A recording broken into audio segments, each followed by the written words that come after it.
Nesse podcast a gente vai tratar de um assunto que com certeza vai se estender por muitos e muitos outros podcasts. Cai, guru, guru, cai. Oh, meu Deus, mais um podcast. O Pio da Jeripoca.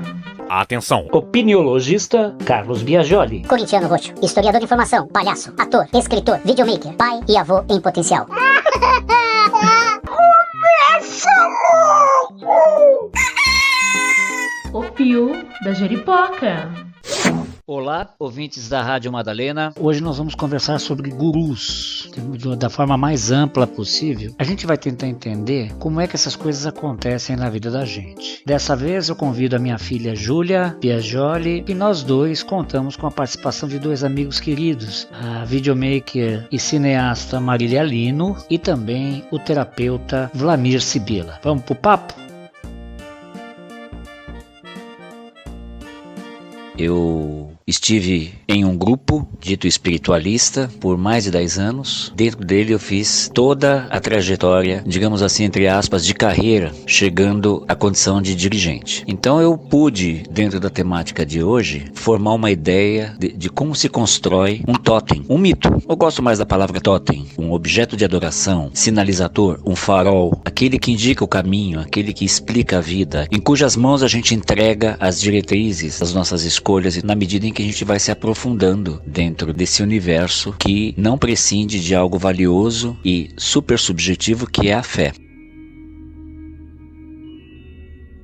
Trata-se geralmente da liderança de um determinado sistema de crença, estabelecido e compartilhado pelos membros da casa, e passam inclusive a viver através delas e defendê-las. E os gurus são pessoas, são seres humanos que por fatores diversos acabam conquistando ou se intitulando ou se autoelegendo, acabam conduzindo o grupo em determinada direção, geralmente dita espiritual. São seres humanos, entendeu? Não são infalíveis. Acho bacana que vocês pelo menos conheçam a minha ideia da condição de guru. O guru, G-U-R-U, porque eu tenho um defeito de dicção e muitos podem estar confundindo com o falecido apresentador de TV. O guru, ele é uma pessoa que dirige determinado grupo e que, por uma série de convenções aceitas pelos membros, pelos adeptos, pelos fiéis, passa a ser aquele que vai dizer os sims e os nãos num leque cada vez maior de setores da existência de cada pessoa. Ele tem uma permissão nesse sentido. É aquele que intermedia a relação da pessoa com o invisível. E aí no invisível pode estar tanto Deus, como pode estar nesse invisível a relação consigo mesmo. Onde estão as nossas percepções, onde estão as nossas sensações, as nossas emoções e tudo isso, se não num campo invisível aos olhos das demais pessoas.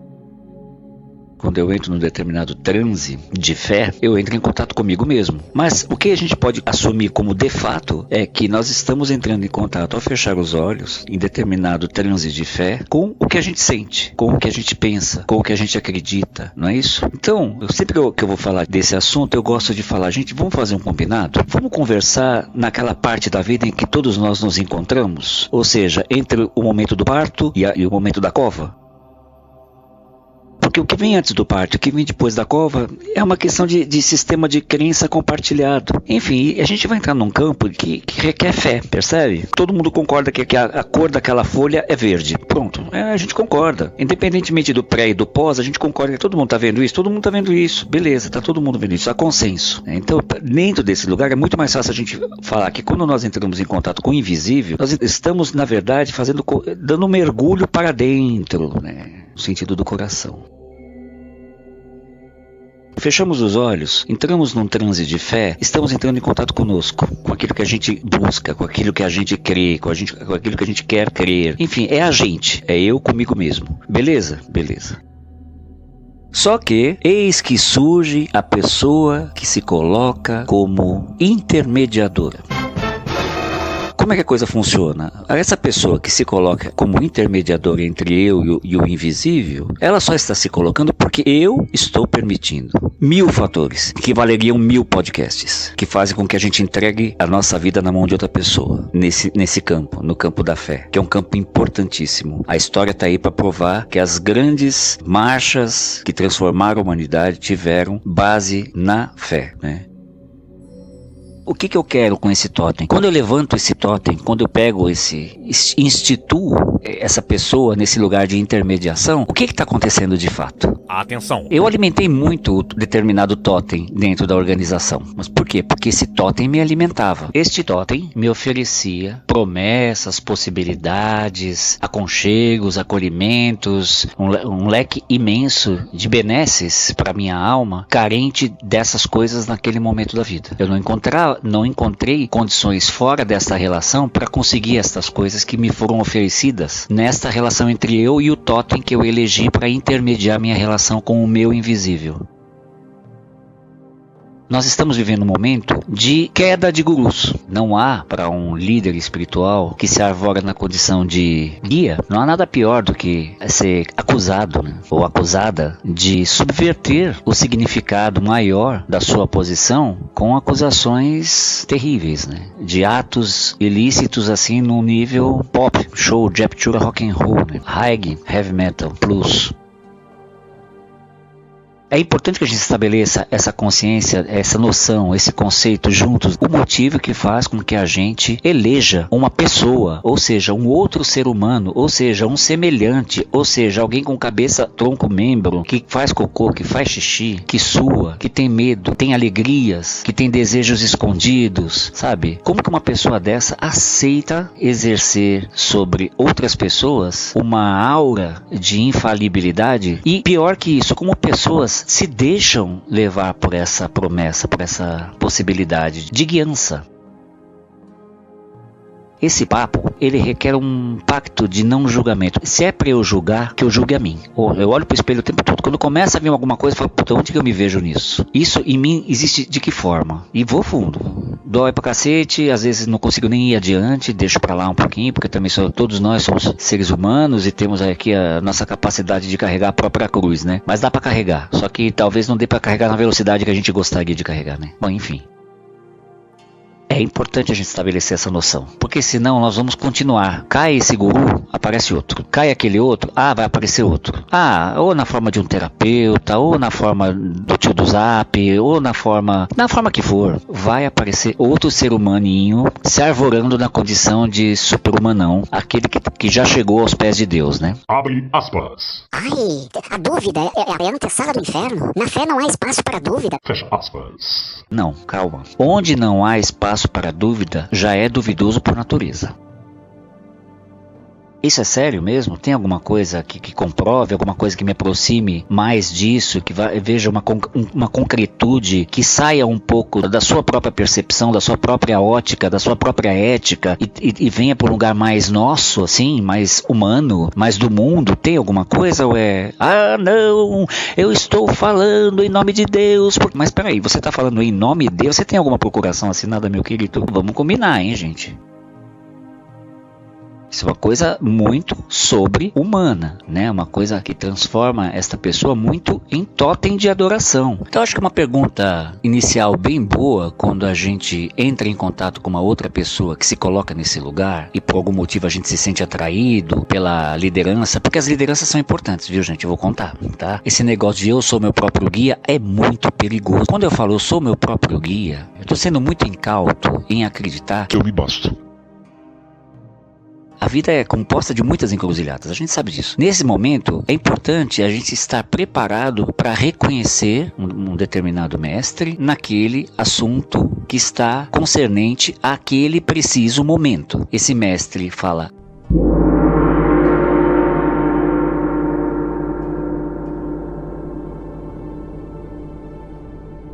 Olha, tá vendo isto? Tô. Beleza, junta isso, você vai concluir que talvez essa direção aqui te traga melhores resultados. Não sei, escolha sua. E desaparece. Foi, entendeu? Isso pode durar um tempo longo, isso pode durar um tempo curto, mas isso não pode ser perenizado, isso não pode ser institucionalizado. Quer dizer, como não pode? A Igreja Católica está aí há 2000 anos, a filhota dela estão aí há, 500 anos, e essa institucionalização da fé, é nela que mora o perigo, é nesse lugar, a ponto dela ser mais importante do que a própria fé em si. E aí quando se chega nesse ponto, é que começa a vir o papo que eu vou conversar hoje com a Júlia, minha filha mais velha, que eu convidei para o nosso podcast, que é falar sobre manipulação. Tá bom. Acho bom mesmo. O papo da manipulação diz respeito aos nossos dias e para isso nós vamos conversar agora com a Júlia. Júlia, minha filha, quem sois vós? Bom, eu acho que essa pergunta é realmente muito profunda, entendeu? Mas, basicamente, eu sou atriz, produtora, palhaça, artista popular, videomaker, doula, e agora eu tô me intitulando de cantora também. Quando a gente fala guru, a primeira coisa que vem na cabeça é o campo espiritual, né? A gente sabe também que o guru é encontrado em outros campos, na área acadêmica, na área terapêutica, na área artística, em todas as áreas. E nós temos visto aí esse pé de guru começar a despencar, né? Um atrás do outro, um atrás do outro. Queria saber como é que você vê essa questão. Pra mim, o guru é um outro Messias. Falamos sobre isso no podcast passado.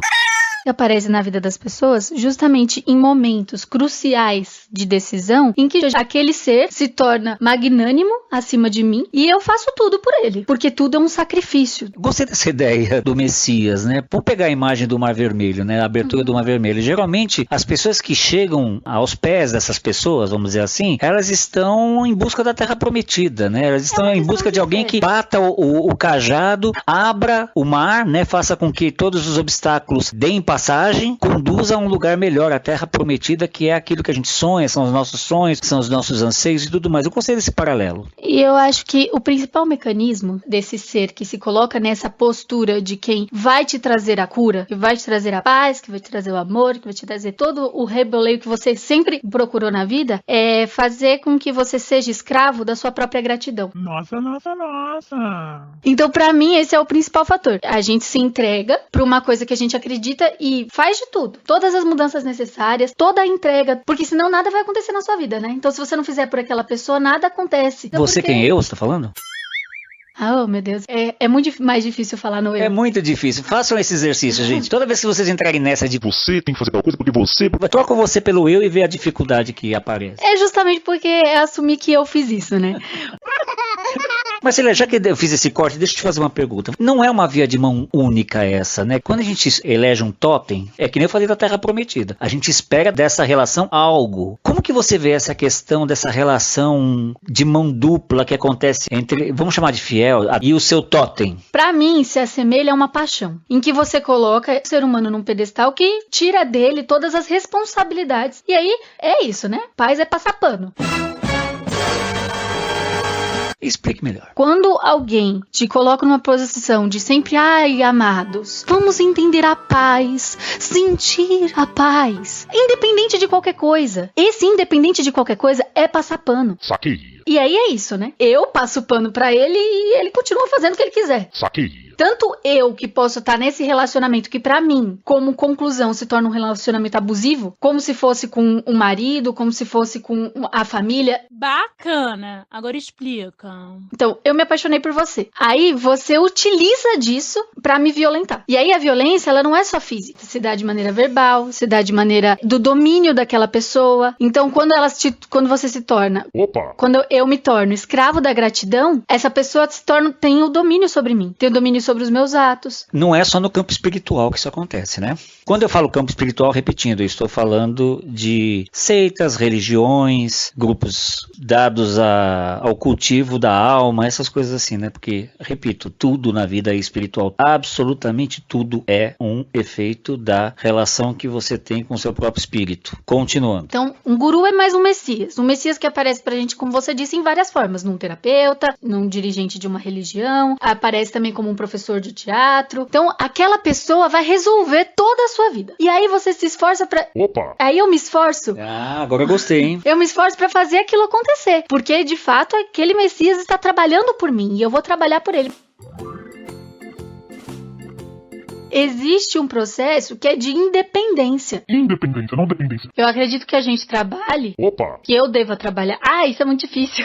Esse é o exercício, a lição de casa, minha gente. Independência emocional, espiritual, independência afetiva. Porque como escravo da gratidão, então aquele guru fez tudo por você. Opa! Te ajudou nos momentos difíceis, te deu abrigo, te deu aconchego. E esse aconchego é perigoso. Ele realmente é perigoso. Porque no fim das contas, a gente só percebe que foi manipulada muito depois. Então, Júlia, é nesse momento que a gente faz uma pausinha no nosso para abrirmos espaço para nossa querida Marília Lino, que eu convidei porque também tem algo a dizer muito vivo dentro de si nesse momento da vida dela a esse respeito. Tá bom, Ju? Eu já retomo contigo. Então, Marília, obrigado em primeiro lugar por você estar aqui conversando com a gente sobre esse assunto, mas antes de qualquer coisa, se apresenta aqui pra gente, quem sois vós? Oi, gente, eu sou a Marília Lino, sou videomaker, trabalho, com captação e edição de vídeo, tanto para cinema documental quanto para publicidade e conteúdo para as redes sociais.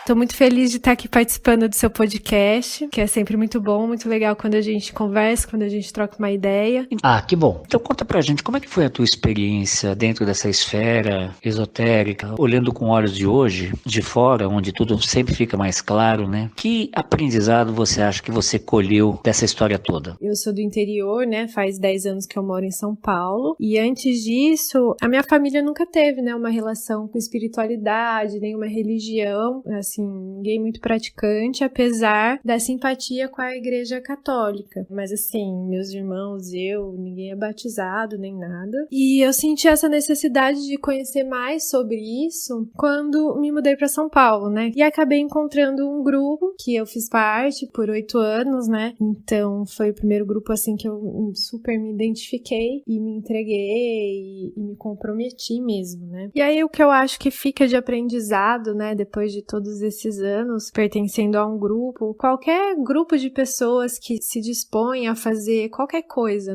não só nessa área assim da espiritualidade, tem muita força, As relações que são criadas entre as pessoas, a sensação de pertencimento a alguma coisa, é muito legal fazer parte de um grupo de proteção mesmo, de amizade. Mas na tua opinião, Marília, onde é que a jiripoca pia? O que eu acho complicado é quando o líder, que começa a tomar decisões, porque eu não vejo problema em ter um líder, em ter uma pessoa que concentre aí algumas responsabilidades, mas o que eu acho crítico é quando esse líder toma as suas decisões sem levar em consideração os questionamentos do grupo, Ele age por ele não, na verdade, ele quer seguidores. Como é que você pode exemplificar pra gente o ponto em que esse processo todo levou aquele grupo? A gente chegou numa situação que existiam seguidores que pensavam dessa maneira. Tipo, o líder pensa assim, você não pensa assim, tchau, entendeu? Porque ele fica num lugar, de sei lá, de santo, assim, uma coisa meio estranha. E essa pessoa só consegue chegar nesse lugar e se sustentar por conta desses seguidores, Que muitas vezes essa fé dessas pessoas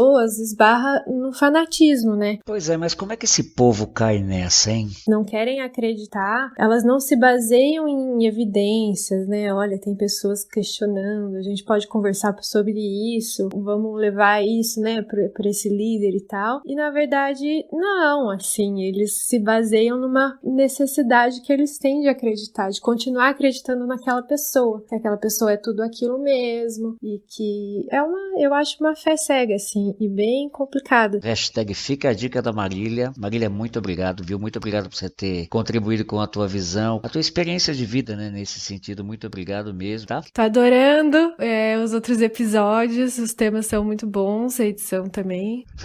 Ai, agora que eu não durmo mais. Obrigado, Marília.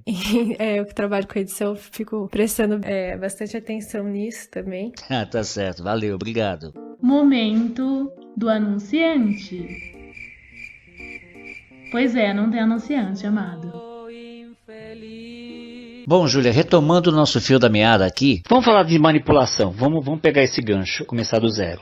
O que é ser manipulado? A manipulação, pra mim, ela tá no sentido de que a pessoa entende o que você precisa. Ela tem a sabedoria pra lidar com aquilo e a partir disso, ela faz o que ela quiser com você. Mas peraí, se a pessoa consegue te dar algo que você está precisando, em certa medida isso seria bom. Passa a ser mal quando ela utiliza isso em proveito próprio. Basicamente isso. É o que você perguntou, por exemplo, não é uma relação via de mão dupla? Então pensa num relacionamento abusivo. Tá, existe uma retroalimentação que está muito calcada no amor. E pra mim, no caso do guru, está calcado na questão da gratidão. Eu me entreguei a esse lugar com fé, amor e carinho e me dediquei, mas o retorno que eu tive, para além dos benefícios, entre aspas, que eu ganhei, existe o fator de que essa pessoa tomou um domínio sobre mim. E não é, tipo assim, uma magia, assim, uma coisa assim, não é isso, assim.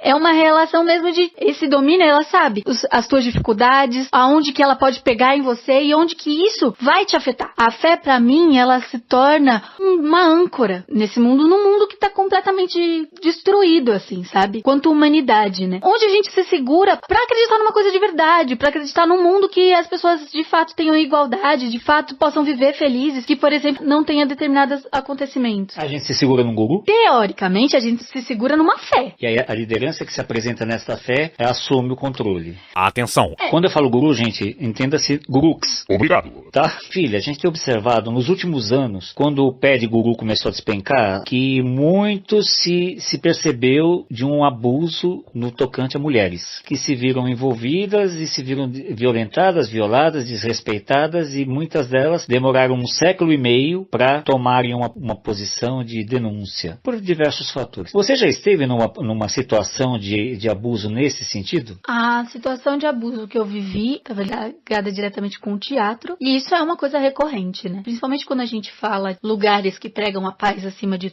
Deus e acima de todos, a gente fala de lugares que passam pano para problemas sociais. E esses problemas sociais, eles interferem em raça, gênero e classe. E aí eu percebo que o gênero, ele tá diretamente ligado a essa atração sexual. Então, o guru se sente no direito te dizer o que você deve fazer, e caso você se volte contra ele, eu vou estar atrapalhando minha evolução espiritual, ou o desenvolvimento da minha cura, ou o meu desenvolvimento artístico.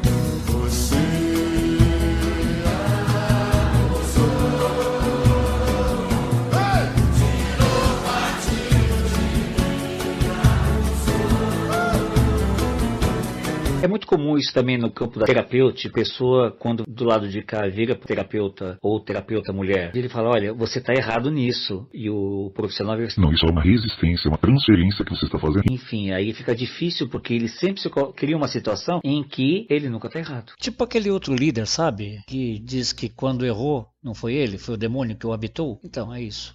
Se a pessoa se coloca na posição de Deus, fica difícil dizer que Deus está errado, né? Então, por isso que pra mim se assemelha muito à síndrome de Messias. E como que a gente faz pra dar uma bloqueada nesse processo aí? Ela se dá em tantos âmbitos, e na relação é muito difícil o processo de denúncia. É muito difícil o processo de entender aonde se deu a manipulação e onde eu fui alimentada por essa relação. Porque é o que você falou, não é uma via de mão única, mas eu acho que existem pesos e medidas. Isso é importante a gente saber, assim, sim, é uma relação a dois aí, né? Abusado e abusador, pelo que eu tô entendendo, é um vínculo que se estabelece na questão da confiança, que se deposita naquela guiança, né? Naquela liderança. E eu acho muito importante salientar que a gente só entende o abuso depois de muito tempo. Que me perdoem se eu insisto nesse tema.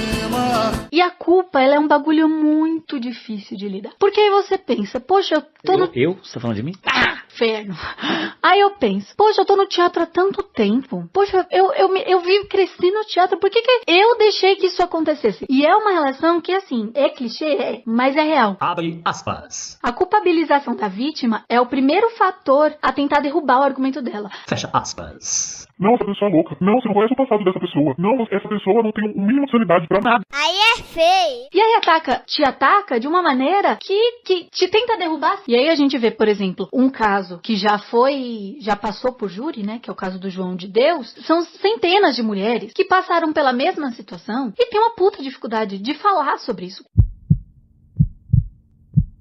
Eu gravei um podcast sobre violência doméstica essa semana. A violência se dá em níveis muito profundos. Lembrar, se ver onde você se permitiu. Entender quando você já é uma mulher adulta, de que você se deixou levar por um homem porque você tinha gratidão pelo que ele estava fazendo por você. Pelo processo que ele estava te oferecendo, mesmo que você tenha pagado milhares de dinheiro. Tem muitas vezes que a violência, ela não pode nem ser comprovada. Porque só a pessoa atingida que percebeu. Gente, não tem como provar. Nem juridicamente, nem judicialmente. Como que você vai provar algo que é muito, mas muito sutil? Eu acho que a gente está falando de violência velada, né? Que não é sutil. Quem olha de fora, um olhar incauto, não percebe. Não percebe porque é cultural. Porque o racismo é estrutural, porque o machismo é estrutural, porque a pobreza é estrutural, porque tudo isso é estrutural. Então, quando a gente fala principalmente dessas questões sociais, a gente fala no âmbito coletivo. E nesse âmbito coletivo, elas não são nem um pouco sutis. E aí, eu acho que isso é um assunto, inclusive, para outro podcast, que olhar para isso de maneira que não é necessariamente velado, a gente conseguiria entender de uma maneira um pouco mais próxima. Fica muito difícil para uma mulher provar que ela foi manipulada judicialmente, em termos de provas concretas, circunstanciais, sabe?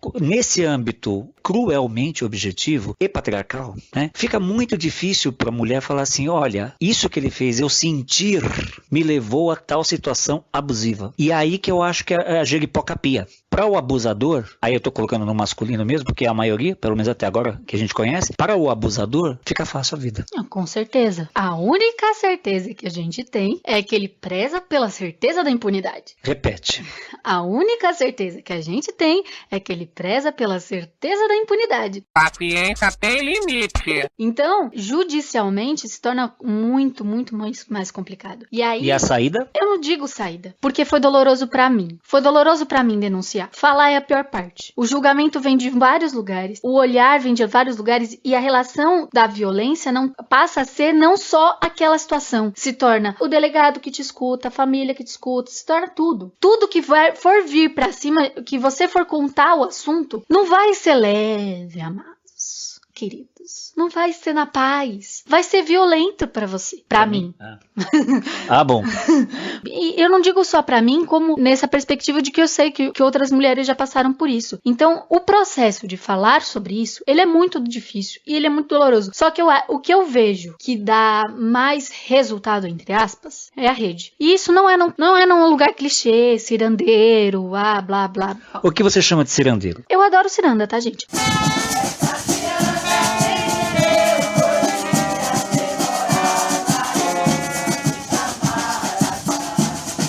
Mas o cirandeiro é a questão do... Aquele que acha que mandando amor tudo se resolve, é isso? Exato. No campo concreto, do fronte. Exatamente. Então, a rede de apoio, principalmente feminina, não tem muitas mulheres que não conseguem falar dos seus abusos junto com o homem. Então, a gente fez um podcast sobre violência doméstica em que todas as mulheres que estavam envolvidas ficaram abaladíssimas com os depoimentos que a gente recebeu. E é isso, porque a gente se reconhece. É uma coisa que não acontece só agora. O fio da jeripoca. O guru é um reflexo, o Messias é um reflexo. E o que ele faz a partir da sensação de impunidade que ele tem, em cima da tua gratidão também, em cima da sensação de impunidade que ele tem, é tudo calcado pra te deixar no lugar em que você tá, sabe? E aí quando a gente se recompõe, né? Quando a gente consegue juntar os cacos que caíram e partir pra um levante coletivo, e no sentido mesmo de entender a dor, porque a gente esconde isso todo momento. Isso é algo que acontece com a gente desde pequena. A relação do machismo, é o que eu tava dizendo, é um reflexo. Então ele é um reflexo de algo que a gente já sofreu a vida inteira e que, como mulheres adultas, a gente aprende a lidar com. Mas tem coisa que a gente não consegue. Tem coisa que a gente não tem como. Porque é o que eu falei, a culpa é um bagulho muito profundo. E a sensação de perigo, a sensação de medo, a sensação de insegurança, são coisas que permeiam. Então quando a gente, normalmente, esses gurus, eles também têm posições de poder dentro da sociedade. Eles não são só pessoas andando por aí que do nada você foi lá e pegou para ser seu guru. De fato, é verdade. Essas pessoas tendem, com o passar do tempo, na medida em que vão proporcionando determinadas terras prometidas, né, para que a pessoa passe e alcance aquilo que ela acredita que não alcançaria sem a ajuda dessa pessoa e tudo mais, eles vão adquirir uma certa fama, né, um certo lastro de confiança na comunidade mesmo, né, acaba se estabelecendo uma comunidade ao entorno dele, né.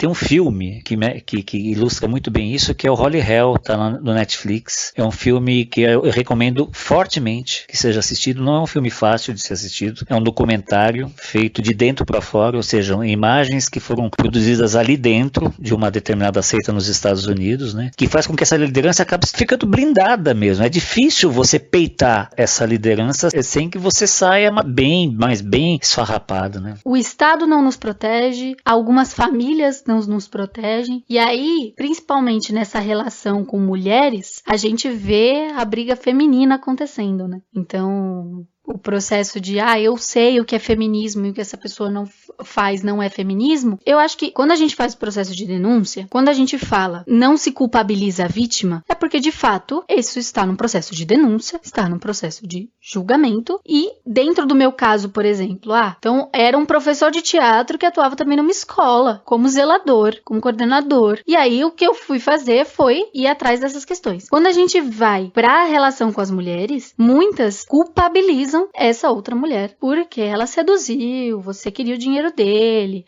não, tudo que você se apaixonou por ele, isso eu tô falando você mesmo, tá, gente?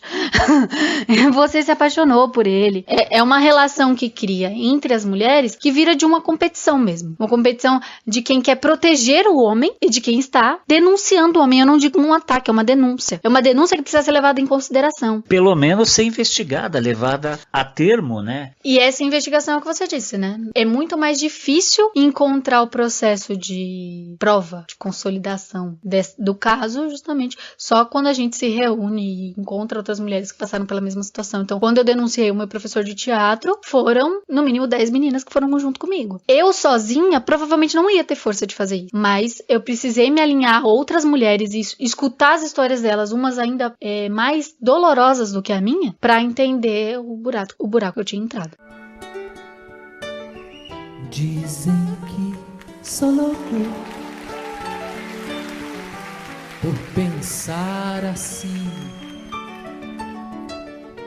Então, Ju, o que nós estamos falando aqui, se a gente for fazer um resumão, é que nós estamos transitando no campo do afeto, no campo do amor, ou do que se entende por amor, ou do que se estabelece como sendo algo em torno do amor. Você falou no começo da tua palavra uma coisa muito forte, que é ser escravo da gratidão. Ser escravo da gratidão é uma coisa extremamente muito comum de acontecer, principalmente quando a gente tem essa questão muito arraigada por meio da educação familiar ou da educação religiosa, enfim, por diversos fatores. Isso é muito comum da gente ter cultivado dentro da gente, né? O dever da gratidão, a benesse que traz a gratidão, né? E aí é também uma isca para esse tipo de emboscada. A saída, então, pelo que eu estou entendendo que você traz, é realmente o ninguém larga a mão de ninguém, né? Nesse momento. O primeiro passo é analisar onde você botou o pé, onde eu botei o pé. Isso, porque senão vai cair no lugar de novo. Exato. Eu preciso entender onde eu entrei. E esse é um processo altamente doloroso, porque aí você entende a via de mão dupla. Eu entendo. Você também, amado. Você também. Você não se isente, não. Eu passo a entender onde eu encontrei a via de mão dupla. Onde aquilo me alimentou, onde aquilo foi essencial pra mim naquele momento, e onde eu achei que estava fazendo escolhas e no fim estava me levando por algo. Não, filha, aí eu discordo. Porque você achou que estava fazendo escolhas? Não, você estava fazendo escolhas. Você acha que uma mulher que foi abusada escolheu ser abusada? Não. Você escolheu aquele Messias naquele momento da tua vida que te prometeu bater um cajado e abrir um mar vermelho para te levar à tua terra prometida. Isso foi uma escolha. Por algum motivo você foi levada a estabelecer com ele uma relação de confiança que foi traída. E por isso ele deve pagar. Ele e qualquer pessoa que atue nesse lugar deve pagar. Pagar em que sentido? Ele tem que se ajustar com ele mesmo, ele tem que se ajustar com a sociedade, ele tem que se ajustar com as vítimas e tudo mais. Mas foi uma escolha, né? Foi uma escolha que a gente fez. Porque senão a gente cai num lugar perigosérrimo que é o vitimismo, né? Mas eu acho muito perigoso esse campo do vitimismo, porque eu volto no que a gente não culpabiliza a vítima. Então, entender onde está a escolha é essencial. Por isso que essa questão tem que ser muito bem analisada, tem que ser muito bem sedimentada, porque ela pode se tornar argumento para quem não quer escutar a vítima e quem quer passar pano pro abusador. E o abusador é um nível de abuso, né? E a vítima, no âmbito do fórum íntimo, deve aproveitar a oportunidade para avaliar que tipo de escolha escolhas que foram feitas que levaram àquele tipo de situação. Isso para qualquer coisa na vida, né, gente? Não é só nesse campo, não. Isso para qualquer coisa na vida. Eu mesmo vivo falando, eu tô com 56 e fico falando, caramba, olha aquelas escolhas que eu fiz lá quando eu tinha 20 anos, que merda. Mas aí, pronto, aí eu sofro, aí eu sou canceriana, eu choro e tal. Mas às vezes me bate um lance de lucidez que eu falo, mas peraí, se hoje eu tenho a consciência que eu tenho, é muito por conta das escolhas que eu fiz que me fizeram tomar os caminhos que eu tomei e me trouxeram até o dia. Mas assim, é importante que eu tenha noção, né, de que eu fiz aquela escolha. Para quê? Para que eu não faça aquela escolha de novo. É importante salientar que essa escolha não se coloca sobre ser abusado, se coloca a se alinhar com aquele guru. Eu ouvi o Ailton Krenak dizendo que a paz, no fim das contas, é uma farsa. Essa construção de noção de paz, porque a gente está em guerra. Então, os indígenas hoje estão em guerra com toda uma situação social, as mulheres estão em guerra com várias situações sociais, assim como os negros e os pobres também estão em situações de guerra, porque a suprema burguesia, entre aspas, prefere deixar essa passação de pano. E essa passação de pano, ela é só mais um reflexo nos gurus. Pra mim é isso. É a síndrome de polianismo, né? Aquele que busca a paz, a pombinha da paz, aquele que diz que não existe separação, somos todos iguais,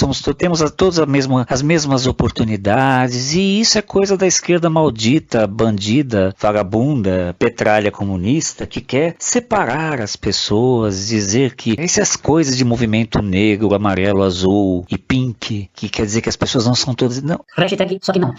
São pessoas que, na verdade, estão prestando um enorme desserviço ao que é mais importante, que é a gente conseguir finalmente fechar um ciclo. Pegando todas essas causas que hoje em dia, essas bandeiras hoje que estão muito bem erguidas e muito bem articuladas, que é uma causa secular, praticamente milenar. É uma causa de era patriarcal. Nós estamos vivendo uma conclusão. Essa conclusão não vai ser suave, com certeza. Mas ela pode não ser tão dura se a gente se predispuser a olhar, pelo menos olhar com clareza, com sinceridade, sabe? Mas acho que é importante a gente entender de onde que a gente parte, né? O que os nossos privilégios significam. Acho que ninguém... A gente tem um privilégio de passar por uma blitz e não separado. E isso é mais um reflexo de toda uma estrutura social.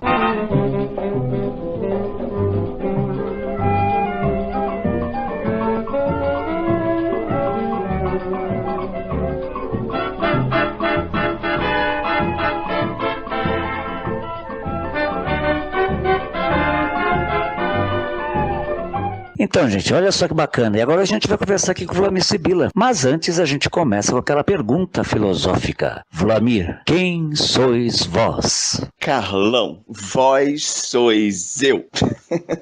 Então, queridaço, muito obrigado aí pelo convite. Muito feliz por esse carinho. Sou carioca da Gema, mas eu morei aí em São Paulo 13 anos, onde eu conheci essa grande figura, esse grande amigo e parceiro aí de brincadeiras e de artes e de palhaçadas. Eu basicamente sou, assim, um artista terapeuta, né? Sou ator, dançarino, palhaço, sou terapeuta. Eu aqui no Rio trabalho também com recuperação de dependência química. Sou médium também. Eu costumo dar passagem para Michele Mondrian, um mimo para os íntimos. Uma mistura de Rosélia, Paulo Francis, Narcisa da Morideg Chacrinha. Ai, que loucura. Claro, velho. Nunca fui louca.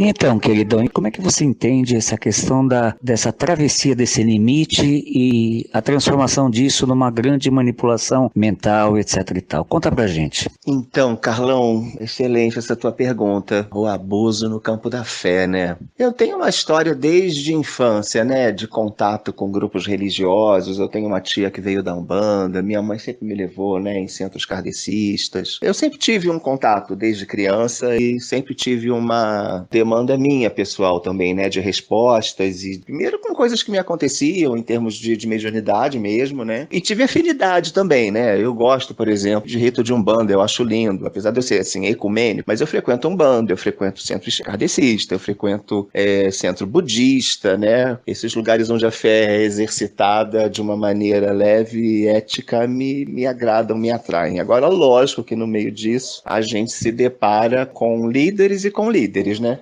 Saquei.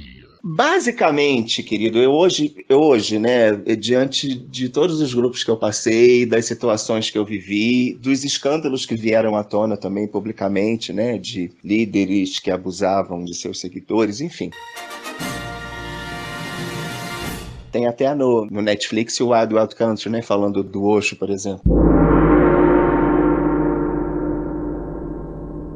uma coisa que eu vejo que é da natureza humana, que é uma certa perversão. Chamo de, né, de uma estrutura narcísica, né? Os grupos vão falar de uma maneira geral que é o ego, que na verdade eu não vejo problema nenhum no ego, né? O ego faz parte pra gente viver nesse mundo. O problema que eu acho é o egocentrismo. Isso sim é um problema, né? Quando você fica numa autorreferência. Então, eu vejo sim líderes muito éticos, né? Eu vejo nelas, assim, um respeito aos princípios espirituais. E esse respeito a esses princípios são colocados na frente das suas personalidades em nome de um bem-estar comum e em nome de uma ética mesmo, eu não vejo outra palavra, uma ética espiritual, digamos assim. E as pessoas que abusam da sua autoridade, abusam do seu poder, ou se utilizam de uma posição para manipular, ou para conseguir, né, benefícios próprios, ou que se aproveitam da fragilidade para, enfim, dar ordens e ser autoritário. E, de uma maneira geral, eu vejo aí uma sociopatia, isso, e a gente está vendo isso hoje no nosso país, né? Tem máscaras aí caindo, tem um nível de sombra, de escuridão humana que não está conseguindo se esconder, ela está muito à cara para todo quem quiser ver.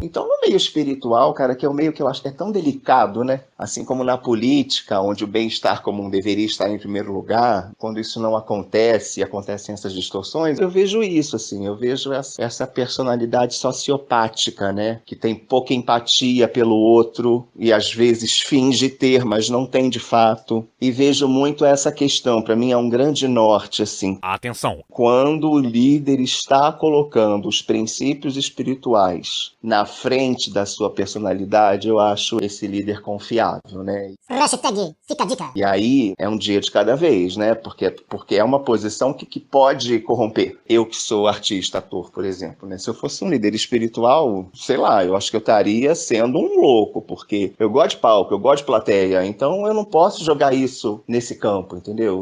Mas é preciso ter essa consciência. O meu lugar, ele é num palco, ele não é numa cadeira de pai de santo, por exemplo, né? E eu acho que tem pessoas que esquecem disso, ou acham que isso não tem problema nenhum, e aí fazem do seu roncó, do seu terreiro, da sua, né, um palco para as suas cenas. Só que eu não tô ali para bater palma para maluco dançar. Então, lógico, já bati palma para malucos dançarem. Vários.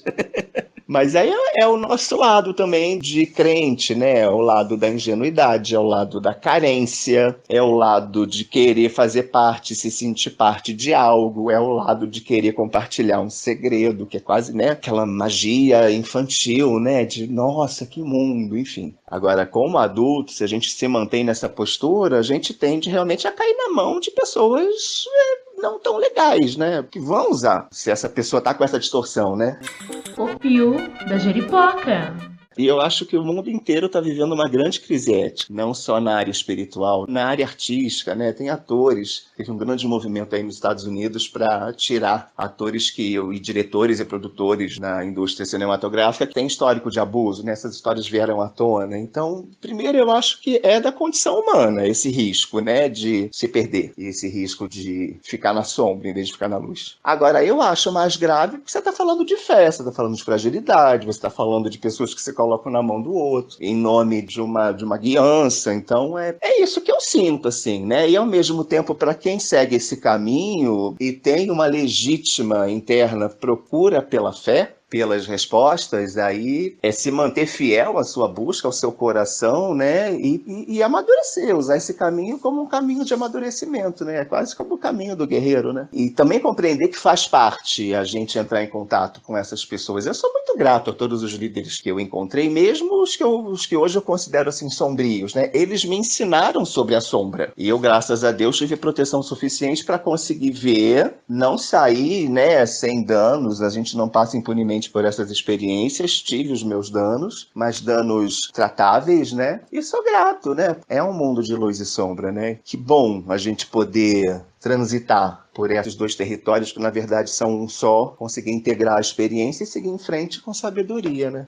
Muito bom, muito bacana, Vlamir. Agradeço muito a tua contribuição aqui para o nosso papo. É isso que nós estamos tentando entender. Nós não temos respostas, né? Essa faz parte ainda de uma etapa que parece que a sociedade como um todo ainda está atravessando, ainda está compreendendo. Acho que faz parte, inclusive, dessa famosa tal mudança de era que todos perseguimos desde os anos 60, 70. O pessoal pensou que fosse ser todo mundo cantando junto, dançando ciranda e o caramba quatro, que na verdade a gente tá vendo que tá sendo de uma outra forma, né? Caralho, essa cena eu também achei que ia ser When the moon is in the seventh house, Aquarius, né? Uau, espetáculo, meu Deus do céu, para o trem que eu quero descer, tá assustador, é uma coisa assim paramilitar, né?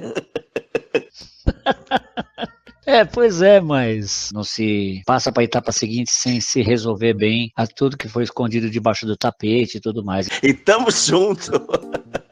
Não dá nem pra falar, ninguém larga a mão de ninguém em quarentena, mas então que ninguém saia da reunião Zoom de ninguém. Tá, meu bem, força na peruca e equilíbrio no salto. Te mete. Ai, Vlamir, muito obrigado, Vlamir, pela tua participação. Obrigado, Marília. Júlia, minha filha, obrigado por toda essa sua clareza, todas essas suas reflexões. E é isso aí, meu povo. Semana que vem tem mais. Saravá, Axé Shalom, Salam Aleikum, Namastê, Shanti, Evoé, Alá Akbar, Amém. Saudações corintianas. Fui! O Pio da Jeripoca. Atenção! Opiniologista Carlos Biagioli. Corintiano roxo, historiador de informação, palhaço, ator, escritor, videomaker, pai e avô em potencial. O Pio da Jeripoca.